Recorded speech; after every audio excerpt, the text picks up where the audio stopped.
बाबा को मार डालने की घृणित योजना। स्वीडन की सरकार के साथ मेरा निकट का संबंध हो चुका था। इस सुविधा का लाभ उठाकर मैं भारत सरकार द्वारा आनंद मार्ग के विरुद्ध दुष्प्रचार के विषय में स्वीडन सरकार की राय जानना चाहता था। उन लोगों ने भारत सरकार द्वारा प्रेषित एक पत्र दिखाया जिसमें लिखा गया था कि आनंद मार्ग को किसी प्रकार का सहयोग नहीं दिया जाना चाहिए क्योंकि यह एक अपराधी संगठन है। इसी आधार पर भारत सरकार ने आनंद मार्ग पर प्रतिबंध लगाया था। अब अन्य मित्र राष्ट्रों से अनुरोध कर रहा था कि वे भी अपने यहाँ आनंद मार्ग पर प्रतिबंध लगा दें। इस मुद्दे पर मैंने स्वीडन सरकार की राय जाननी चाहिए। उन्होंने स्पष्ट शब्दों में कहा कि भारत और रूस परस्पर मित्र है। जब भारत सरकार आनंद मार्ग के विरुद्ध ऐसा पत्र भेज रही है तो इससे एक बात स्पष्ट हो जाती है कि आनंद मार्ग साम्यवाद समर्थक नहीं है। इनसे सुरक्षा को कोई खतरा नहीं हो सकता। चूँकि साम्यवादी उसे दोष दे रहे हैं, इससे यह निष्कर्ष निकलता है कि आनंद मार्ग एक अच्छी संस्था होनी चाहिए। इसी कारण उन लोगों ने आनंद मार्ग को देश में काम करने की पूरी छूट दे दी थी। यूरोप के अधिकांश देशों की भी लगभग यही राय थी। ध्यान देने योग्य बात यह है कि आनंद मार्ग को बदनाम करने के लिए उठाए गए सारे कदम आनंद मार्ग के अनुकूल होते गए। पाप शक्तियाँ किसी प्रकार की क्षति नहीं पहुँचा सकी। यही बाबा की लीला है। रूसी सरकार के दबाव में आकर भारत ने 4 जुलाई 1975 को आनंद मार्ग पर प्रतिबंध लगा दिया गया था। संस्था को निर्मूल कर देने के उद्देश्य से बांटो और राज करो की नीति अपनाई गई। इसीलिए आनंद मार्ग के विरुद्ध कार्य कर रहे गुटों को हर प्रकार की सरकारी सहायता प्रदान करना स्वाभाविक था। दादाओं और दीदियों के आत्माहुति के कारण विष देकर या अन्य कुत्सित हथकंडा अपनाकर बाबा को मार डालने की योजना निष्फल हो रही थी।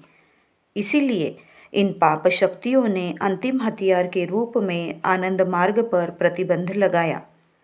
बाबा ने कार्यकर्ताओं तथा मार्गियों को निर्देश भेजा कि 2 वर्ष के लिए अपने अपने घरों में पर्याप्त खाद्य सामग्री संग्रह करने में जुट जाए।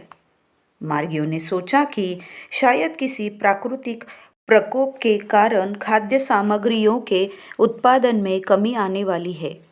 सही कारण तब पता चला जब भारत सरकार ने आपातकाल घोषित कर आनंद मार्ग पर प्रतिबंध लगा दिया और रोटी कमाने वाले हजारों मार्गियों को जेल में ठूस दिया। बहुत से आनंद मार्गी जेल से बचने के लिए छिप गए। धन्य है बाबा, उन्हें अपने बच्चों का कितना ध्यान है।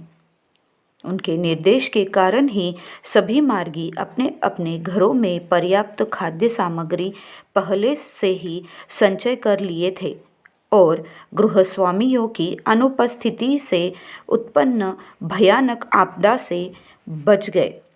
देखिए किस प्रकार बाबा अपने भक्तों और बच्चों की रक्षा करते हैं।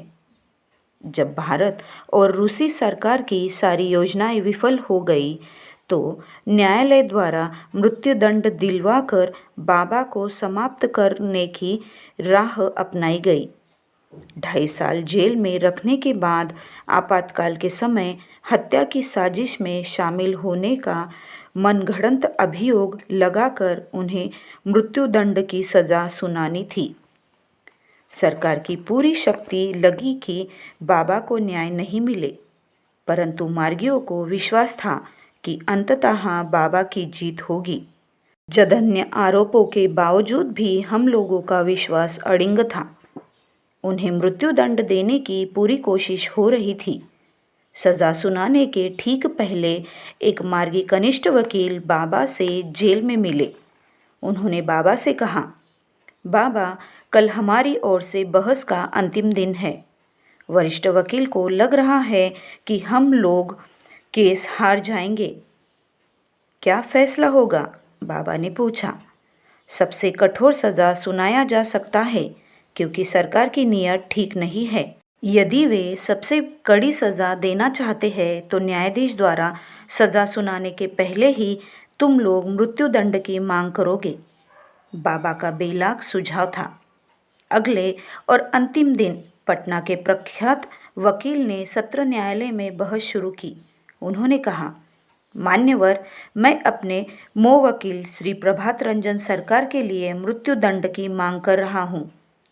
सोक्रेटिस को भी विष पिलाकर मार डाला गया था। गैलीलियो को भी फांसी दी गई थी। ईसा मसीह को भी सूली पर लटका दिया गया था। मरकर भी इतिहास में वे आज अमर है। मैं चाहता हूँ कि श्री सरकार भी उन्हीं लोगों की भांति अमर हो जाए। इस मांग के साथ मैं अपनी बहस समाप्त करता हूँ। दूसरे दिन माननीय न्यायाधीश को फैसला सुनाना था, जो फैसला पहले से ही तय कर रूस ने दिल्ली भेजा था। वह पटना में न्यायाधीश के पास था। उसे उन्हें केवल अगले दिन सुना देना था। यह योजना रूस और भारत की सरकारों ने बना रखी थी। प्रधानमंत्री श्रीमती इंदिरा गांधी ने भी इस योजना को स्वीकृति दे दी थी। अब माननीय न्यायाधीश को इस योजना को केवल आमली जामा पहनाना था। इस कार्य के लिए भारत सरकार उन्हें पुरस्कृत भी करने वाली थी। फिर भी उस रात्रि न्यायाधीश के आंखों से नींद उड़ गई थी। वह पूरी रात्रि विचारों में खोए रहे। दूसरे दिन प्रातः न्यायालय आकर उन्होंने फैसला सुनाया। उन्होंने जो फैसला सुनाया वह इस प्रकार था। यद्यपि कि श्री सरकार के वकील ने अपने वकील के लिए मृत्युदंड की मांग की है, परंतु उन्हें मैं आजन्म कारावास की सज़ा सुनाता हूँ। ध्यान देने योग्य बात यह है कि जिसने हत्या करने की बात स्वयं कबूल की थी, उसे सरकारी गवाह बनाकर क्षमा कर दिया गया था, परंतु बाबा को जिन पर साजिश में मात्र शामिल होने का आरोप था, उन्हें आजन्म कारावास की सज़ा सुनाई गई। मुझे विश्वास है कि यह सरकारी गवाह सीबीआई का एजेंट था, जिसे बाबा को फंसाने के लिए भेजा गया था। सरकार ने उसके अपराध को न केवल क्षमा ही किया, बल्कि उसे पुरस्कृत भी किया गया।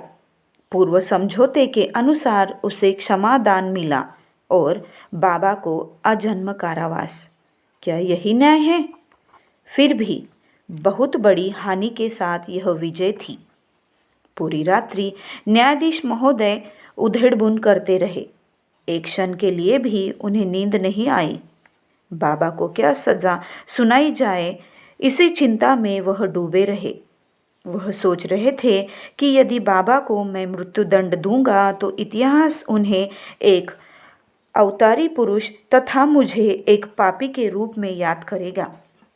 बयान देने के लिए बाबा को स्ट्रेचर पर उठाकर न्यायाधीश के सम्मुख लाया गया था।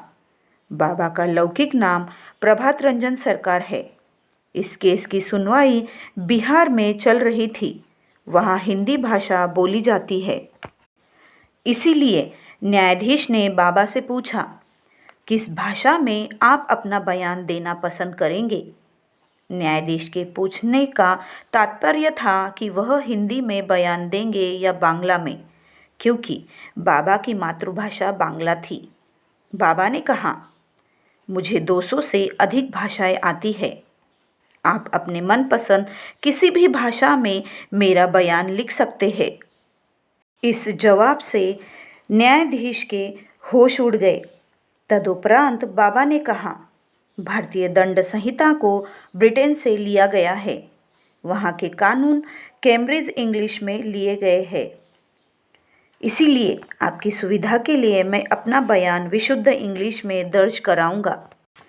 इस बीच जो शब्द माननीय न्यायाधीश की समझ में नहीं आता था, उसे सरल इंग्लिश में स्पष्ट भी करते रहे।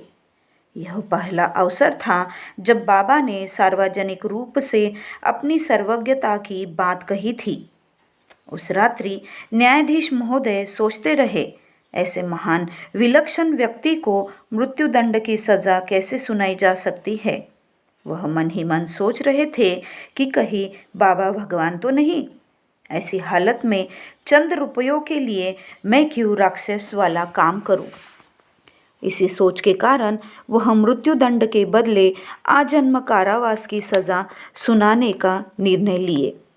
बाद में उस न्यायाधीश ने स्वयं बाबा के वकील को यह सारी बातें बताई थी और वकील ने मुझे बताया। बाबा द्वारा प्रतिपादित दर्शन में विश्व बंधुत्व और सभी प्राणियों के प्रति प्यार का संदेश है। विश्व ब्रह्मांड की समस्त सत्ताएं, पेड़ पौधे, उद्भिद, पशु पक्षी, मनुष्य आदि के कल्याण के लिए वह कार्य करते रहे। क्षुद्र भाव जड़ताओं और धार्मिक अंधविश्वासों से ग्रसित दानवी शक्तियाँ, आत्मसुख तत्व पर आधारित पूंजीवाद और जड़वादी साम्यवाद सभी एकजुट होकर बाबा द्वारा प्रदत्त सार्वभौम मानवतावाद दर्शन के विरुद्ध जंग का ऐलान कर दिया थे। स्वाभाविक था कि यह सारी शक्तियाँ बाबा के विरुद्ध गोलबंद हो जाती।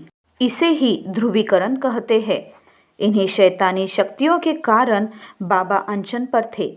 सभी मिलकर बाबा को फांसी के तख्ते तक पहुंचाने का कुचक्र कर रहे थे। सबसे पहले वही लोग बाबा को संसार से विदा होते देखना चाहते थे। उन्हें इस बात की न तो समझ थी और न आसक्ति थी कि बाबा भूमा सत्ता के संपूर्ण अभिप्रकाश है। वह सर्वज्ञ और सर्वशक्तिमान है। विश्व ब्रह्मांड की कोई भी शक्ति उनके मिशन या उन्हें क्षति नहीं पहुंचा सकती। विश्व ब्रह्मांड ऊर्जा से भरा हुआ है, परंतु यह ऊर्जा अंधशक्ति है। बाबा शुद्ध परम चैतन्य सत्ता है। वह शक्ति के नियंत्रक है। ऐसी सत्ता को सरकार चाहे कितनी भी शक्तिशाली क्यों न हो, कैसे पराजित कर सकती है। बाबा ने दुनिया को दिखा दिया कि वह सर्वशक्तिमान है। सब कुछ वही है। वह देवों में महादेव है।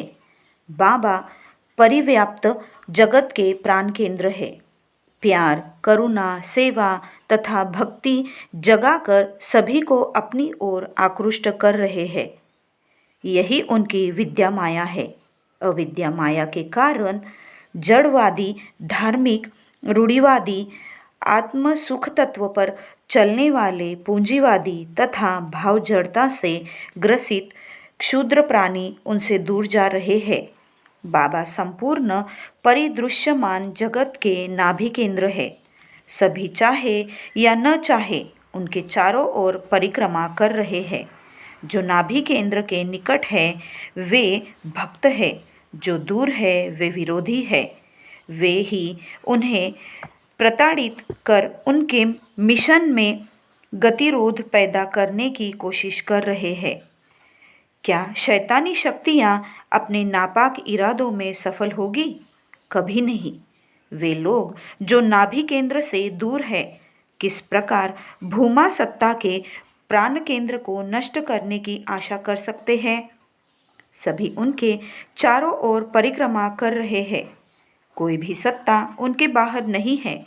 वह प्राणों के प्राण है। वह सबके परमपिता है। वह वहाँ भी है जहाँ बुद्धि नहीं पहुँच सकती, जहाँ से टकराकर कल्पना शक्ति मुक, संज्ञा शून्य और अचंभित हो वापस आ जाती है। बाबा